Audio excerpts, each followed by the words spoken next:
Un cantante que jamás se sacó del todo la costumbre de comprar coches como quien compra caramelos y que llegó a regalar Cadillacs enteros a completos desconocidos, solo porque le caían simpáticos en una concesionaria. En este video vas a conocer 10 coches de Elvis Presley, desde el Cadillac rosa de su madre hasta el último que condujo la noche antes de morir. Quédate hasta el final. Uno de estos coches lo compró pensando que era suyo y en realidad solo lo tenía alquilado. Bienvenidos a Track Rock, Memphis, Tennessee, comienzos de 1955. Un camionero de 20 años que acaba de grabar sus primeros discos para el sello Sun Records se compra su primer Cadillac. Un Fleetwood Series 60 de color rosa comprado de segunda mano.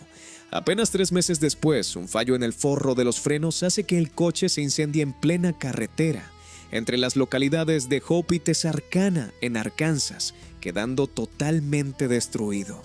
Elvis, que ya se había enamorado de aquel color y de aquella silueta, no se lo piensa 2 veces. El 5 de julio de 1955, compra un Cadillac Fleetwood Series 60 completamente nuevo, esta vez de fábrica en azul con techo negro. Se lo lleva a un vecino de la calle Lamar, un pintor de coches conocido simplemente como Art, y le pide que lo repinte de un rosa muy particular, un tono que el propio Elvis bautiza como Elvis Rose. Bajo el capó lleva un motor V8 de 6 litros y 365 pulgadas cúbicas, acoplado a una caja automática iDramatic de 4 velocidades. Una mecánica robusta pensada para acompañarle en las interminables giras por carretera junto a su banda, los Blue Moon Boys. Elvis termina regalándoselo a su madre, Gladys, que jamás llegó a sacarse el carnet de conducir y nunca condujo aquel coche ni un solo metro. Aún así, aquel Cadillac rosa se convirtió, casi sin proponérselo, en el automóvil más fotografiado y más recordado de toda la historia del rock and roll, hoy conservado como pieza central del Museo de Graceland desde 1982. Ese mismo año, 1955, en España, SEAT llevaba apenas 5 de vida como empresa, todavía sin haber lanzado ni un solo modelo propio de gran difusión, y la inmensa mayoría de los españoles se desplazaba en tren, en bicicleta o, como mucho, en una motocicleta con sidecar. Un Cadillac rosa aparcado en la puerta de una casa habría sido sencillamente ciencia ficción para cualquier familia española de aquellos años. El propio Elvis, en varias entrevistas concedidas ya en la cumbre de su fama, reconocería que aquel primer Cadillac representaba mucho más que un simple medio de transporte. Era la prueba tangible de que había dejado atrás para siempre la pobreza de su infancia en Tupelo, Mississippi, donde su familia había vivido durante años en una casa de 2 habitaciones sin agua corriente. Comprar un Cadillac para un joven surgido de ese contexto equivalía a clavar una bandera en la cima de la escala social americana, un gesto que repetiría después una y otra vez, como si cada nuevo coche fuera una confirmación adicional de lo lejos que había llegado. Y aquí va la primera pregunta de este vídeo. Escribid en los comentarios desde qué ciudad nos estáis viendo. Me encanta leer desde dónde nos llega la gente que ve estas historias. Aquel vecino apodado Art, el pintor de coches de la calle Lamar que mezcló el tono exacto de rosa que Elvis tenía en mente, jamás podría haber imaginado que su trabajo de una tarde terminaría convirtiéndose en una de las combinaciones de color más replicadas de toda la historia del automóvil, copiada después en miles de coches de aficionados, en carteles publicitarios y hasta en canciones enteras, dedicadas a ese mismo tono rosa que él mismo ayudó a crear en su pequeño taller de barrio. Con el tiempo, este mismo Cadillac rosa terminaría convirtiéndose también en una referencia constante dentro de la cultura popular americana, citado en canciones, series de televisión y películas ambientadas en aquellos años dorados del rock and roll, hasta el punto de que muchos americanos que jamás han pisado Graceland reconocen instantáneamente esa combinación exacta de rosa chicle y cromados brillantes en cuanto la ven en cualquier pantalla, sin necesidad siquiera de que se mencione el nombre de Elvis. Frankfurt, Alemania, 21 de diciembre de 1958. Elvis Presley, convertido durante 2 años en un soldado más del ejército de Estados Unidos destinado en territorio alemán, firma en un concesionario BMW Glockler, el que él cree que es el contrato de compra de un descapotable BMW 507, un roadster deportivo alemán tan exclusivo que apenas se fabricaron unas pocas centenas de unidades en toda su historia.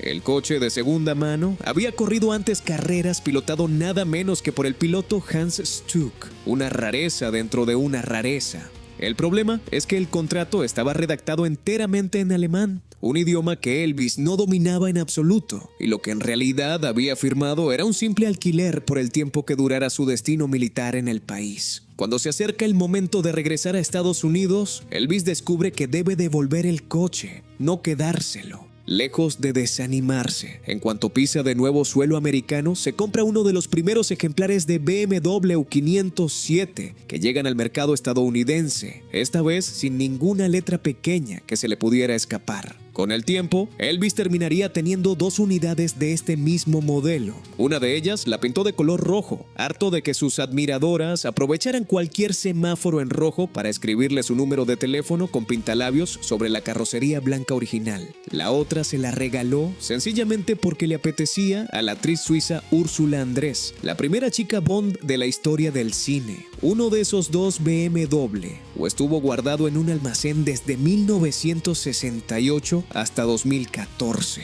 cuando la propia marca alemana lo rescató, lo restauró por completo y hoy forma parte de la colección oficial del Museo BMW en Múnich. Mientras Elvis se paseaba en descapotable alemán por las carreteras de Baviera, España vivía todavía sus años más duros de aislamiento internacional, bajo el régimen de Franco, con las fronteras prácticamente cerradas a cualquier intercambio comercial con el resto de Europa occidental, y con un parque automovilístico nacional que dependía casi en exclusiva de las pocas unidades que lograba sacar cada año la fábrica de SEAT en la zona franca de Barcelona. La restauración de aquel BMW 507 olvidado en un almacén durante más de 4 décadas se convirtió, cuando finalmente salió a la luz, en todo un acontecimiento dentro del mundo del coleccionismo automovilístico internacional, con la propia marca bávara documentando cada fase del proceso y presentando después el resultado final en el prestigioso concurso de elegancia de Pebble Beach, en California, uno de los escaparates más exclusivos del planeta para coches clásicos restaurados con el máximo rigor histórico. La propia Ursula Andress, al recibir aquel BMW 507 como regalo, se convertiría con el tiempo en una de las pocas mujeres capaces de presumir de haber recibido un coche deportivo alemán de manos del mismísimo Elvis Presley, un detalle que ambas partes recordarían después con cariño en distintas entrevistas a lo largo de las décadas siguientes, sin que trascendiera jamás si entre ellos hubo algo más que una amistad pasajera surgida al calor de Hollywood. Aquel episodio del contrato mal entendido, lejos de convertirse en un motivo de vergüenza para Elvis, terminó formando parte también de su propio anecdotario personal. Una historia que él mismo contaba después entre risas a periodistas y amigos, consciente de que su fama y su fortuna le permitirían siempre, tarde o temprano, comprarse el mismo coche que una vez había creído poseer sin haberlo hecho realmente. Antes de embarcar rumbo a Alemania para cumplir con su servicio militar, Elvis ya sentía debilidad por los cochecitos europeos, esos microcoches diminutos que en Estados Unidos apenas se conocían y que a él le parecían casi un juguete de feria. Se hizo con un Messerschmitt KR-200, un microcoche fabricado por la misma empresa que años atrás había construido aviones de caza para la Luftwaffe, ahora reconvertida a fabricar carrocerías de burbuja transparente para 2 ocupantes sentados en tándem, uno detrás del otro, como si fuera una moto con techo. A este capricho se sumó también una BMW Z, otro microcoche europeo todavía más peculiar, con una única puerta frontal que se abría hacia afuera, llevándose consigo el propio volante para facilitar la entrada y salida en un habitáculo minúsculo. Elvis terminó regalando esa Isetta pintada de color rojo a su manager, el coronel Tom Parker, como regalo de cumpleaños, un gesto que resume bien el carácter del cantante: comprar caprichos casi por capricho,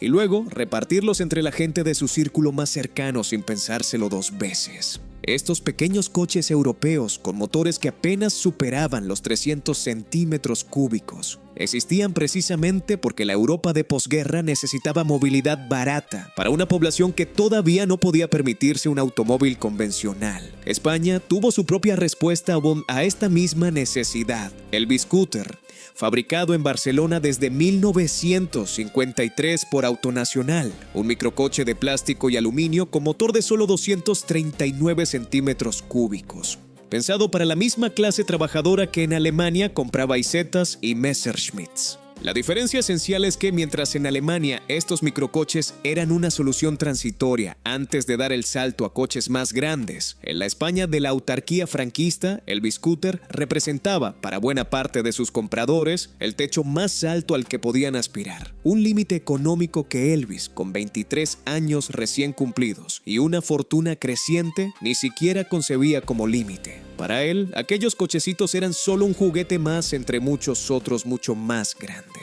El propio Biscooter español, pese a su producción relativamente modesta comparada con la de otros microcoches europeos, llegó a fabricarse en varias versiones distintas, incluida una furgoneta de reparto y una variante deportiva, y se convirtió con el tiempo en un objeto de nostalgia entrañable para varias generaciones de españoles. Exactamente el mismo tipo de cariño popular que hoy despiertan entre los coleccionistas americanos el Messerschmitt y la Isetta, que Elvis conducía por las calles alemanas mientras cumplía su servicio militar. Existen incluso fotografías conservadas de la época en las que se ve a Elvis, todavía con el uniforme militar puesto, subido a duras penas dentro del reducido habitáculo del Messerschmitt, con las rodillas prácticamente pegadas al mentón, una estampa que contrastaba de forma casi cómica con la imagen habitual del cantante recostado sobre el amplio asiento delantero de cualquiera de sus Cadillac americanos. El propio Museo de Graceland conserva hoy tanto el Messerschmitt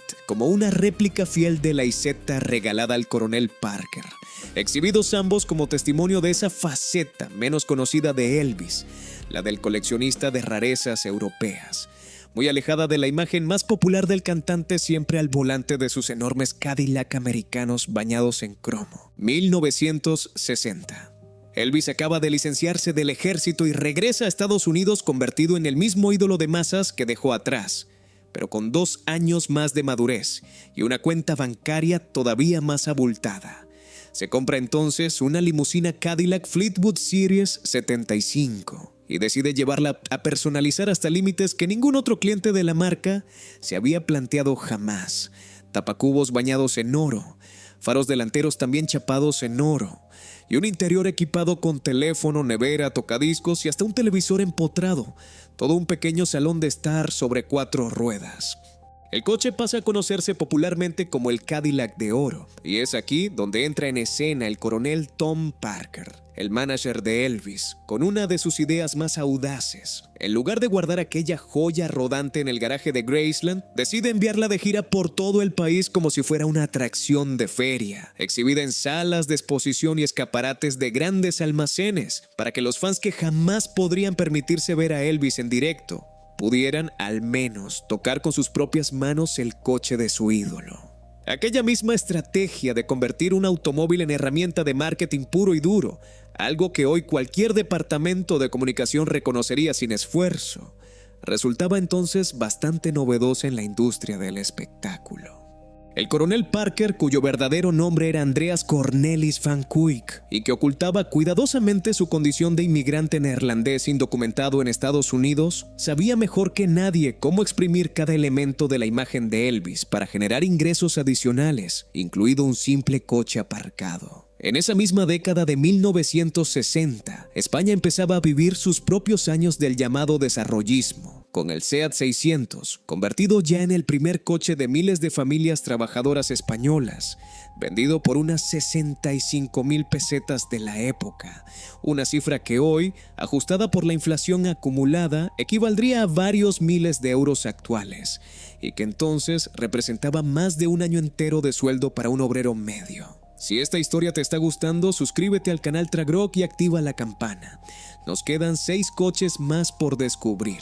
y el siguiente terminó con un disparo de pistola en pleno guardabarros. Aquella gira publicitaria del Cadillac de Oro por todo el país resultó, según reconocería después el propio equipo de Elvis, una de las jugadas comerciales más rentables de toda la carrera del cantante en aquellos años, generando ingresos adicionales considerables solo por el derecho de admisión a contemplar el vehículo de cerca en cada ciudad donde se exhibía. Una fuente de dinero paralela a los discos y a las películas que muy pocos artistas de la época habían sabido explotar con semejante ingenio comercial. Aquella misma limusina bañada en oro, tras años de gira exhibiéndose en escaparates y salas de exposición, terminaría también incorporándose finalmente a la colección permanente del propio Graceland, donde hoy sigue siendo una de las piezas más fotografiadas por los visitantes. Ese punto exacto donde la ostentación personal de un cantante millonario se transformó, sin que nadie lo planeara del todo,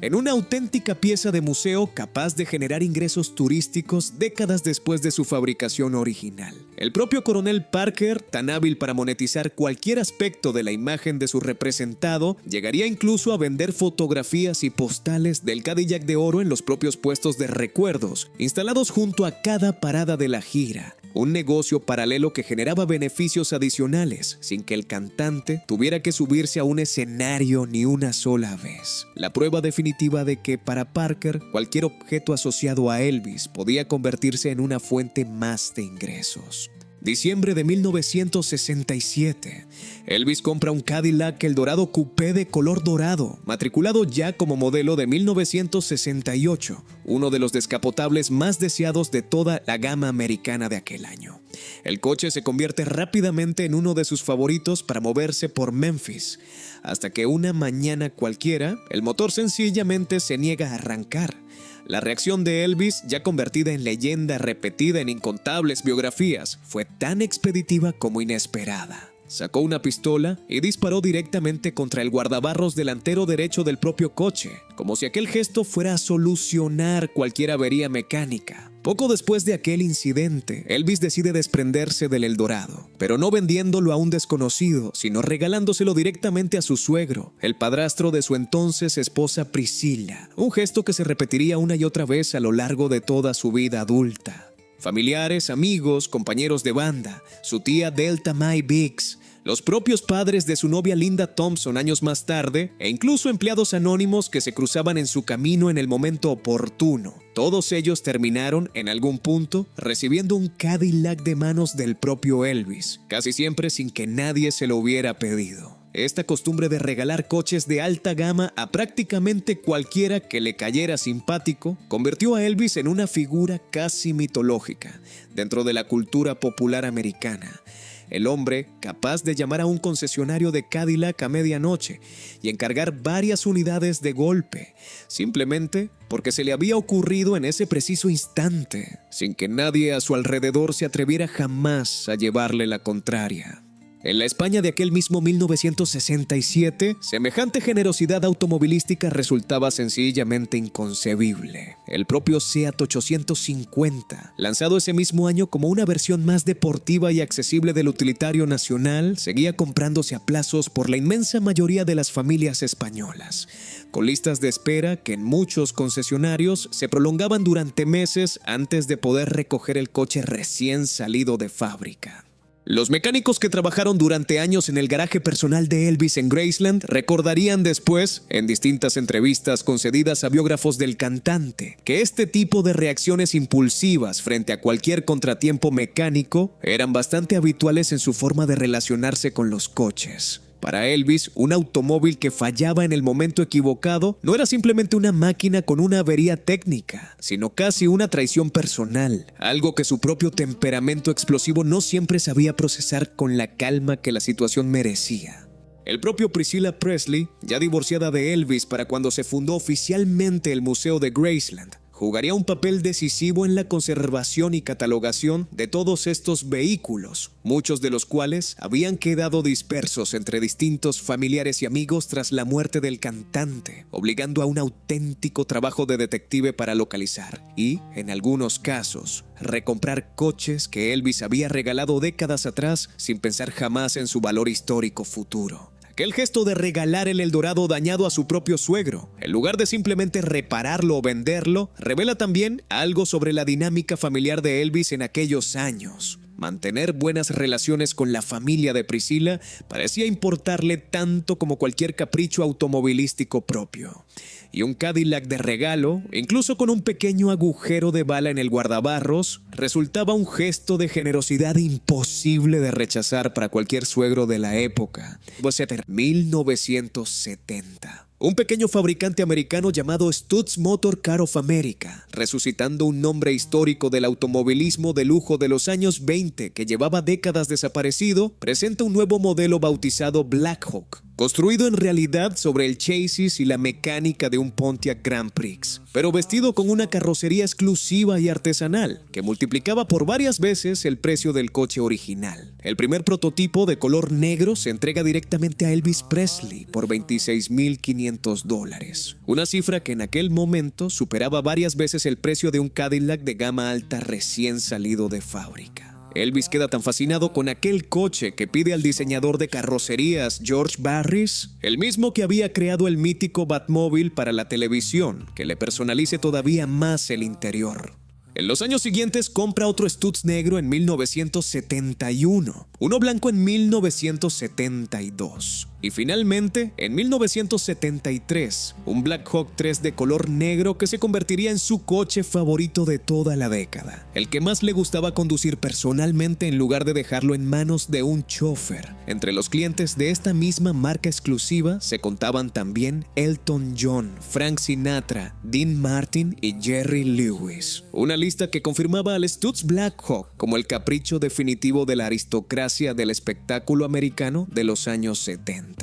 Aquel mismo Stutz Black Hawk 3 sería, sin que nadie lo supiera todavía, el último coche que Elvis conduciría jamás con sus propias manos. Pasada la medianoche del 16 de agosto de 1977, tras una visita nocturna al dentista, Elvis cruzó al volante las puertas de Graceland por última vez. Horas después sería encontrado sin vida en su propia mansión. Ese mismo año, 1973, en que Elvis compraba su Stutz Black Hawk favorito, España sufría de lleno el impacto de la crisis del petróleo, con el precio del crudo disparándose a nivel mundial y el gobierno español imponiendo restricciones de velocidad y limitaciones al consumo de gasolina. Un contraste brutal frente a un cantante americano capaz de comprar un coche de lujo distinto casi cada año sin que el precio del combustible le preocupara lo más mínimo. El propio diseñador George Barris, antes de convertirse en el customizador favorito de Elvis, ya había construido buena parte de su reputación gracias al Batmóvil original de la serie televisiva de los años 60. Un currículum que explica perfectamente por qué Elvis,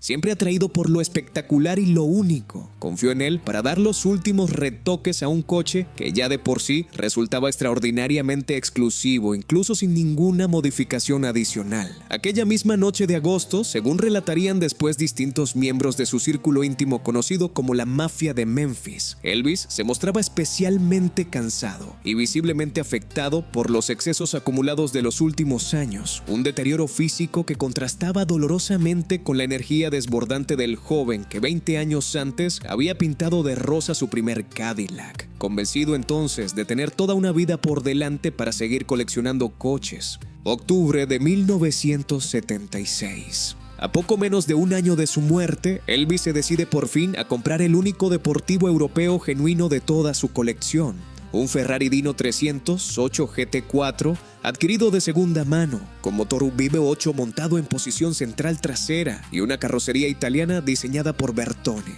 muy alejada estéticamente de los enormes Cadillac y Lincoln americanos que habían dominado su garaje durante 2 décadas. Resulta revelador que en toda una vida marcada por el gusto por el automóvil, Elvis esperara hasta prácticamente el final de su carrera para hacerse con un Ferrari, la marca que para la mayoría de los aficionados al motor de todo el mundo representa la cúspide absoluta del deportivo europeo. Algunos biógrafos apuntan a que su gusto personal siempre estuvo más cerca del confort mullido y la ostentación visual de un Cadillac que de la precisión mecánica y la conducción exigente que definía a un Ferrari, lo que explicaría por qué este modelo italiano llegó tan tarde y de forma casi anecdótica a su colección, en comparación con las docenas de Cadillac que había ido acumulando desde 1955. Hoy, aquel Ferrari Dino se exhibe en el propio Museo de Graceland en Memphis, como una pieza más dentro del recorrido dedicado a la pasión automovilística del cantante, contemplado por millones de visitantes que año tras año hacen cola para ver de cerca los coches que una vez pertenecieron al rey del rock and roll. En aquel mismo 1976 en España, la transición hacia la democracia daba sus primeros pasos tras la muerte de Franco el año anterior, y el mercado automovilístico nacional seguía todavía cerrado casi por completo a los grandes deportivos europeos como Ferrari, protegido por unos aranceles a la importación que no empezarían a suavizarse hasta bien entrada la siguiente década, con la entrada de España en la Comunidad Económica Europea en 1986. El propio diseño Bertone del Dino 308 GT4, con sus líneas angulosas y su firma tan reconocible dentro de la escuela italiana de carrocería de los años 70, representaba además una filosofía completamente distinta a la de los Cadillac y Lincoln, que habían dominado su garaje durante 2 décadas. Donde los americanos apostaban por el tamaño y la ostentación visual, el italiano priorizaba la ligereza y el equilibrio mecánico, dos conceptos que Elvis, ya en los últimos años de su vida y alejado de sus mejores momentos físicos sobre el escenario, quizás empezaba a valorar de una forma distinta a como lo había hecho en su juventud. Algunos coleccionistas especializados en la memorabilia de Elvis sostienen incluso que este Ferrari Dino, precisamente por su rareza dentro de una colección dominada de forma tan abrumadora por marcas americanas, se ha convertido con el paso de los años en uno de los vehículos más codiciados y mejor valorados de todo el legado automovilístico del cantante,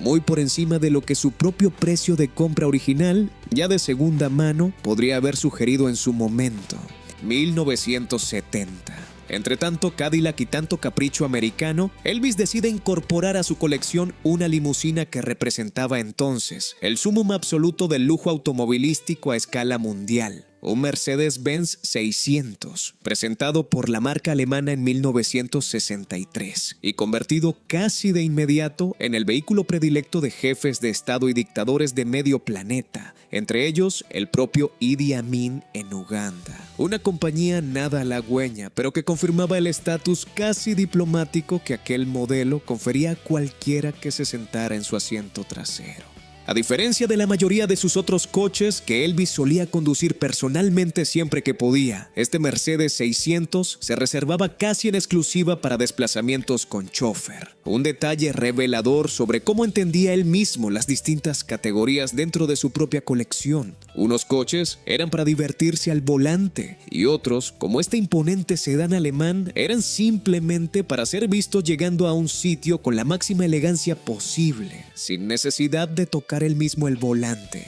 El Mercedes-Benz 600 se fabricaba con un nivel de artesanía casi comparable al de un Rolls-Royce británico, con cada unidad ensamblada prácticamente a mano en la planta de Stuttgart, y un precio de venta que multiplicaba varias veces el de cualquier Cadillac americano de la misma época, lo que explica por qué, pese a su extendida fama entre la aristocracia mundial, apenas se llegaron a fabricar unas pocas miles de unidades a lo largo de toda su producción. En la España de 1970, un Mercedes-Benz de importación resultaba prácticamente inalcanzable para cualquiera que no perteneciera a la aristocracia industrial o a la alta política del régimen franquista, protegido el mercado nacional por aranceles que encarecían cualquier automóvil extranjero hasta límites casi prohibitivos, mientras la inmensa mayoría de las familias españolas seguía soñando, como mucho, con completar los plazos pendientes de su propio Seat 600 o 1500. Curiosamente, este mismo modelo de Mercedes-Benz 600 se convertiría también, años después de la muerte de Elvis, en un habitual de las subastas de coches de coleccionista más prestigiosas del mundo, alcanzando en ocasiones cifras que multiplican varias veces su precio de venta original, precisamente por esa combinación tan poco frecuente de artesanía extrema, rareza de producción y, en el caso concreto del ejemplar de Elvis, la certificación documentada de haber pertenecido al mismísimo rey del rock and roll. Resulta llamativo que pese a moverse habitualmente entre Cadillac personalizados hasta el extremo, Elvis eligiera para este modelo alemán mantenerlo prácticamente intacto respecto a su configuración original de fábrica, sin las modificaciones extravagantes que solía aplicar a sus coches americanos, como si reconociera implícitamente que la sobria elegancia germana del Mercedes-Benz 600 no necesitaba ningún añadido dorado ni ningún retoque adicional para transmitir todo el estatus que ya llevaba incorporado de serie desde la propia fábrica de Stuttgart, 1963. Frente a la puerta principal de Graceland, Elvis posa orgulloso junto a su Rolls-Royce Phantom 5, una de las limusinas más exclusivas jamás construidas por la marca británica, con carrocería a menudo confeccionada a medida por carroceros independientes como Park Ward o James Young, y una clientela histórica que incluía desde la propia Casa Real Británica hasta jefes de estado de todo el mundo. Junto a este Phantom 5, Elvis añadió también a su colección un Rolls-Royce Silver Cloud, el modelo de gama algo más accesible dentro del catálogo británico, aunque igualmente reservado a una clientela de fortunas considerables. La combinación de Rolls-Royce y Cadillac en un mismo garaje resultaba, para los estándares de la época, una declaración de intenciones bastante clara. Elvis no se conformaba con dominar el mercado americano del lujo automovilístico, sino que quería también un pedazo del prestigio británico, esa artesanía centenaria asociada a la realeza europea,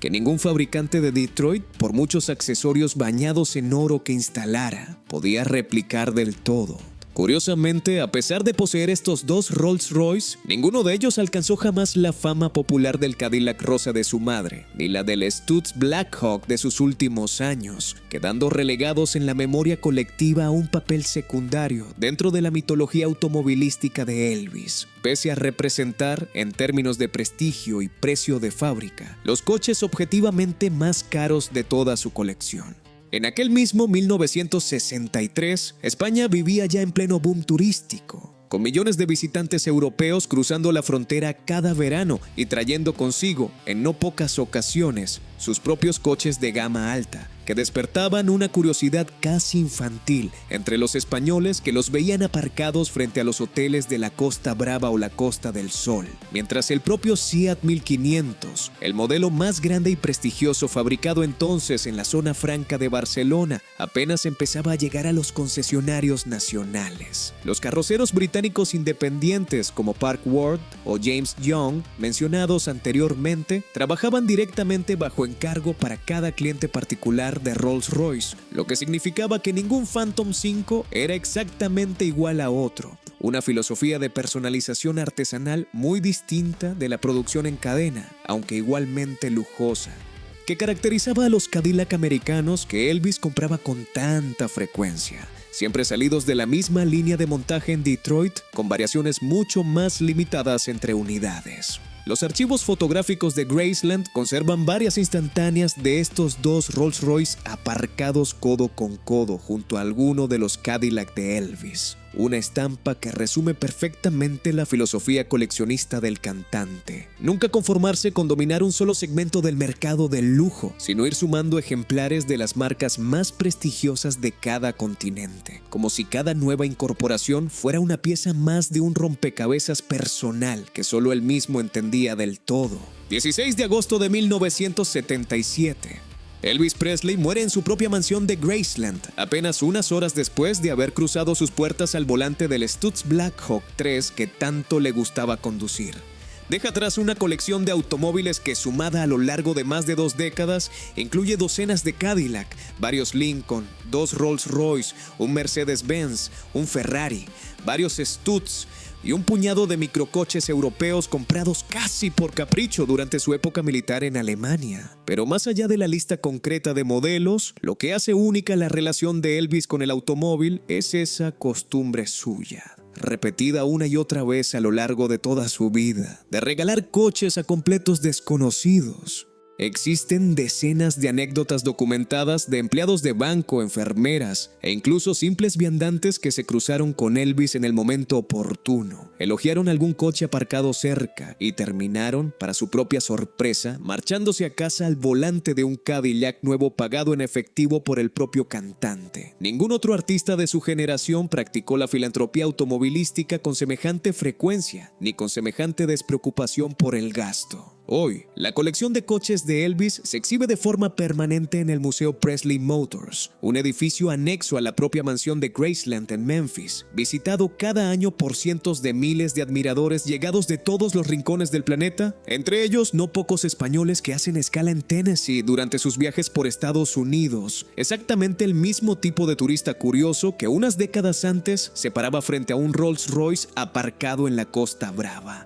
El propio Museo Presley Motors organiza hoy recorridos guiados que explican, coche por coche, el contexto exacto en el que Elvis adquirió cada uno de ellos, convirtiendo lo que en su día fueron simples caprichos personales de un artista millonario en un auténtico documento histórico sobre la evolución del lujo automovilístico americano a lo largo de más de 2 décadas. Desde los años dorados del rock and roll de mediados de los 50 hasta la América post-Watergate de mediados de los 70. Es interesante detenerse un momento en el propio concepto de la filantropía automovilística de Elvis. A diferencia de otras estrellas de su generación que preferían ostentar su riqueza acumulando coches solo para sí mismos, sin compartirlos jamás con nadie, Elvis parecía encontrar una satisfacción genuina en el simple gesto de ver la cara de sorpresa de alguien al recibir las llaves de un Cadillac completamente nuevo. Un rasgo de su personalidad que sus biógrafos atribuyen directamente a los años de estrechez económica, vividos durante su infancia en Tupelo, cuando ni él ni su familia hubieran podido imaginar siquiera acercarse a un concesionario de coches de lujo. 10 coches, 22 años de historia, desde aquel primer Cadillac rosa comprado con las primeras regalías de un chico de Memphis, hasta el Stutz Blackhawk que cruzó las puertas de Graceland por última vez. Mientras Elvis acumulaba deportivos italianos y limusinas bañadas en oro, España completaba su propia transición del Seat 600, financiado a plazos hasta la entrada en la Comunidad Económica Europea en 1986, cuando por fin empezaron a llegar a las carreteras españolas, sin apenas restricciones arancelarias, los mismos Volkswagen, Mercedes y BMW, que Elvis ya conducía desde hacía más de 2 décadas al otro lado del Atlántico. Contadnos en los comentarios cuál de estos 10 coches de Elvis os ha sorprendido más y suscribíos al canal Tragrock con la campana activada para la próxima historia. 10 coches, un solo hombre capaz de comprar un Cadillac a medianoche y regalarlo al día siguiente sin pensárselo 2 veces. Desde el rosa que nunca condujo su madre hasta el Stutz Blackhawk que cruzó las puertas de Graceland por última vez, la historia de Elvis y sus coches demuestra que, a veces, la mejor forma de contar la vida de una estrella es a través de lo que dejó aparcado en su garaje. Contadnos en los comentarios cuál de estos 10 coches de Elvis os ha sorprendido más y suscribíos al canal Tragrock con la campana activada para la próxima historia.